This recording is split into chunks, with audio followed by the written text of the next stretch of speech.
अठारे आसुर अधम आवे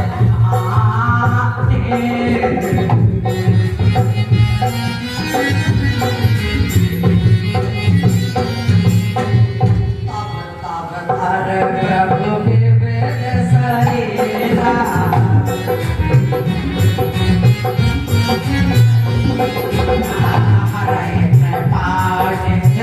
सज्जन पीरा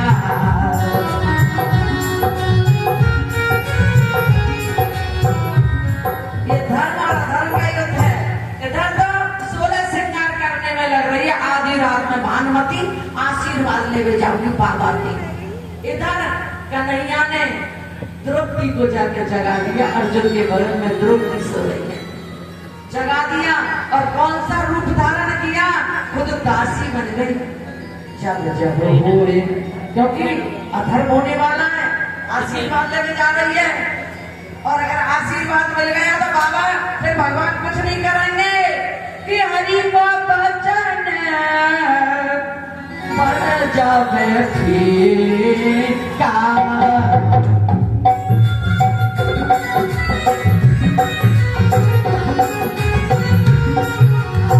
संत बचन पत्थर के टीका।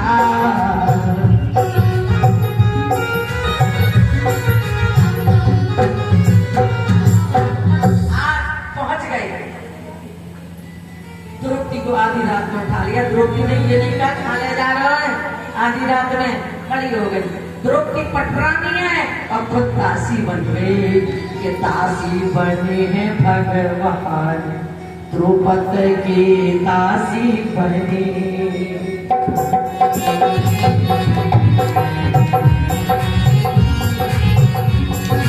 दासी बनी है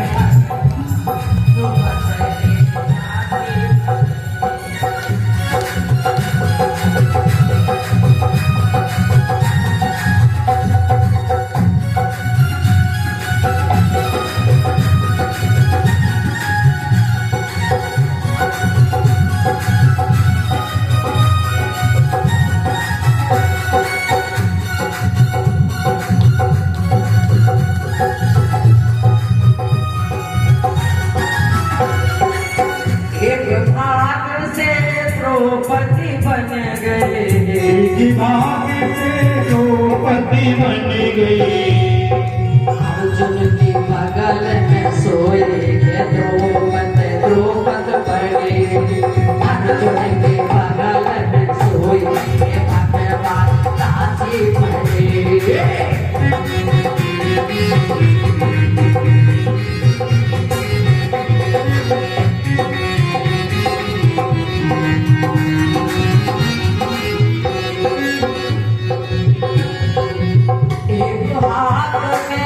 दीपक ले लिया, एक हाथ में दीपक ले लिया, एक हाथ में दीपक ले लिया, एक हाथ में दीपक ले लिया। तुझे खड़ा बोलिए द्रौपदी की दासी बने।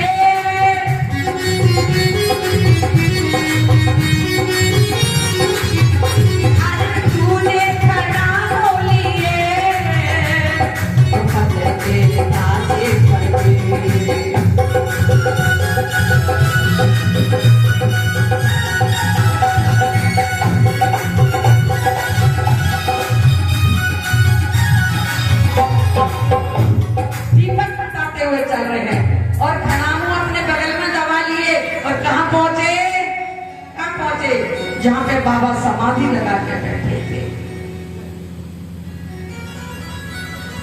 समाधि लगा के बैठे थे, वहां पहुंच गए। कन्हैया कहने लगे द्रौपदी देख, तो बाबा बैठा है ना अंदर समाधि लगा के, उसके चरणों में ढोक लगा देना, शीश झुका देना, और जब तक आशीर्वाद नहीं मिल जाए तब तक सिर ऊपर मत उठा लेना। द्रौपदी अंदर गई कि अंदर जाकर देखा तो और बाबा की लगी समाधि थी, बाबा की लगी समाधि थी, बाबा की लगी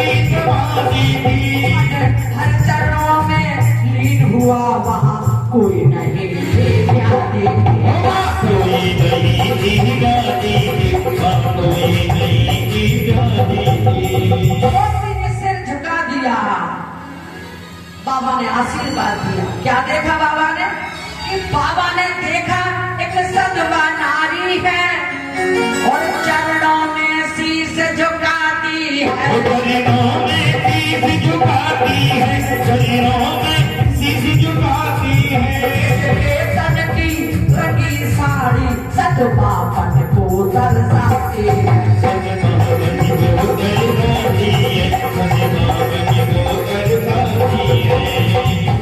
सदवा कहते हैं कोई सज्जन स्त्री है, कोई सज्जन नारी है, सिर झुका रही है चरणों में। सज्जन होते हैं वही सिर झुकाते हैं। तुरंत आशीर्वाद निकला कि आशीर्वाद मुख से निकला, ओ सौभाग्यवती तू होवेगी, सौभाग्यवती तू होवेगी, सौभाग्यवती तू होवेगी।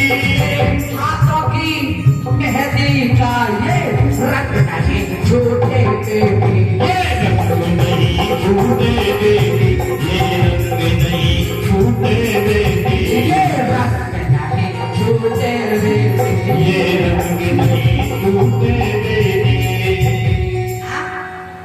देखो हमारे बात तो भगवान के होते हैं क्या? उसी का श्रृंगार है हमारे पास। तो क्या ब्याह का मतलब संबंध जुड़ गया है।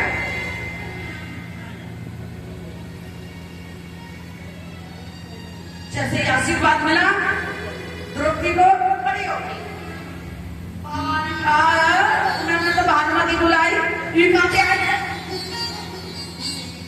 कहने लगे बाबा एक बात खटकती है दिल में, हैरान हूं किसने कर डाला,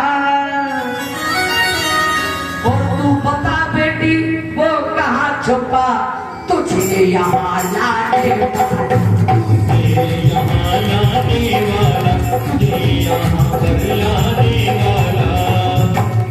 तुरंत कन्हैया समझ गए बाबा कि द्रौपदी अकेली ना आ सके, तुरंत बाहर गए और बाहर जाकर देखा तो ड्योढ़ी को दृश्य निराला। कैसा? पीताम्बर का घूंघट ना रखो है।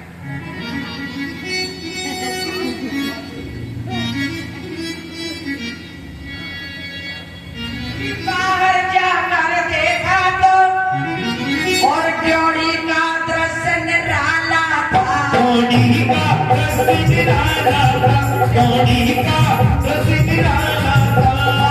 पीताम्बर का घूंघट डाले खड़ा बांसुरी खड़ा बांसुरी वाला था, खड़ा बांसुरी वाला था। बाबा बोले अरे तू बचपन में भी तू चोरी करता और अब बूढ़ा भी आ गया, वो चोरी कर रहा है। तू बूढ़ा होने को आयो है और ना गई तेरी चोरी, और ना गई तेरी चोरी, और ना गई तेरी चोरी, और ना गई तेरी चोरी। द्रौपदी तुमने चोरी हमसे चोरी नित करता नहीं नहीं चोरी, नित करता नहीं नहीं चोरी, नित करता नहीं नहीं चोरी।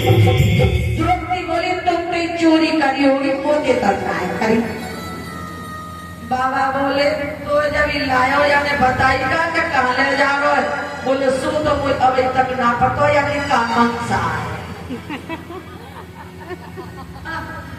मुझे कष्ट बताई, कोई बताई ना या कि मनसा का है। जब तुम्हें पता ही ना आया कि का मनसा है तो द्रौपदी की तरह चुपचाप चली आए।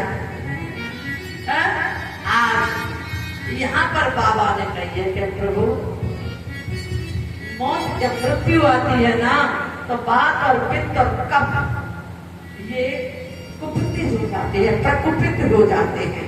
जैसे बात में वायु आपने देखा होगा मरणासन स्थिति में पेट फूल जाता है, ना तो हवा पास होती है ना ऊपर ना नीचे, पेट फूल गया। और पित्त बढ़ जाता है, पानी तक अंदर नहीं जाता, और गले में कंठ गुड़गुड़ा जाता है। कृष्ण भी बोलेंगे ना तो खिसिन भी नहीं निकलेगा। ऐसी स्थिति में मैं तुम्हारा कैसे नाम लूंगा, इसलिए हे कृष्ण तुम अंतिम समय मुझे दर्शन देने आ जाना कि तेरे हाथ काले तुम सामने हो मुरली बजाते मन को लुभाते ये गीत गाकर तननाथ त्यागो हे देवतामो धर्माधुरी बस अंतिम समय दर्शन देते यहाँ पैदा हुआ है लेकिन मरते समय याद आते हैं अपने कर्म। जवानी में तो आठ बीच के कर्म कर देते हैं, मरते समय कहते हैं कि मैंने कोई बात नहीं किया। पीछे याद आते अपने कर्म दिखाई देते हैं जैसे राजा दशरथ को याद आया और कहने लगे कौशल्या से क्या कि अंधश्राप कौशल्य सुनावा।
वो वैकुंठ धाम में पहुंचेगा जहाँ से पतन नहीं होता। क्या तुलसीदास जी लिख रहे जो चरित ही गावहि हरि पद पावहि सुना परे भारत को जैसे सहेला अत प्रिय सेला सो सो प्रकार में आनो बोधन ज्ञाना प्रभु से खाना ये बालक सोर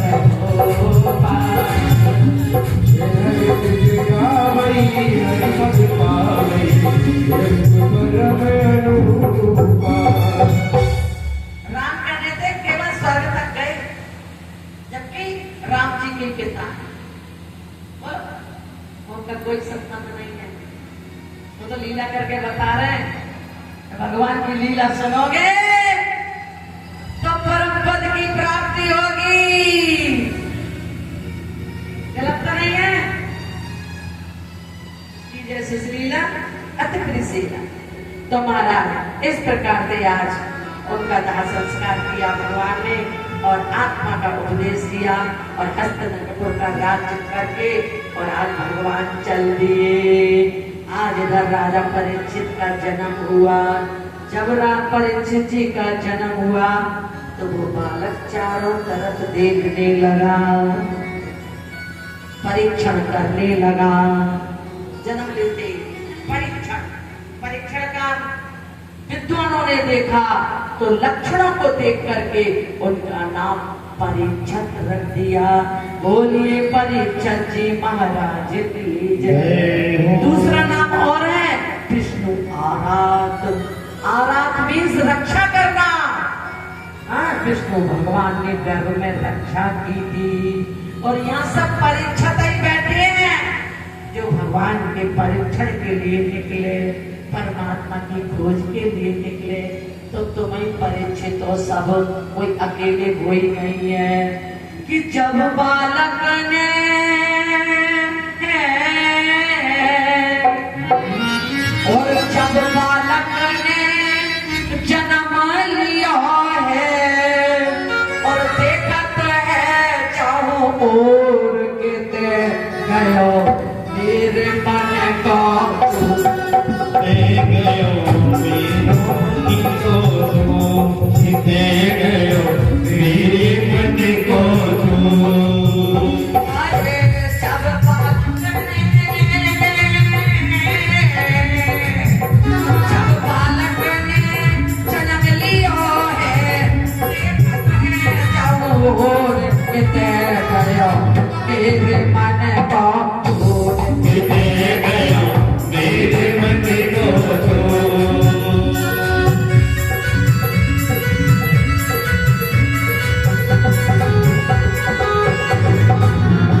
पीतांबर पहने हुए था। शंख चक्र और गदा लिए था। शंख-चूर्ण और गदा लिए था। सन पीतांबर पहने हुए था। सन पीतांबर पहने हुए था। आ गया मुख को मोड़ के तैर गया मेरे मन को। मेरे मन को तो दे गयो, मेरे मन को तो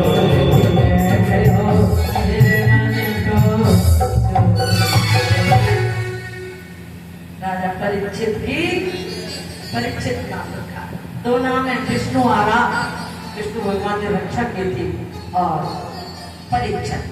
आज परीक्षित जी का राज हुआ और पांचों पांडव स्वर्ग आरोहण के लिए चल दिए, लेकिन जाने से पहले उन्होंने उनको उपदेश किया, अपने बच्चों को ध्यान दो।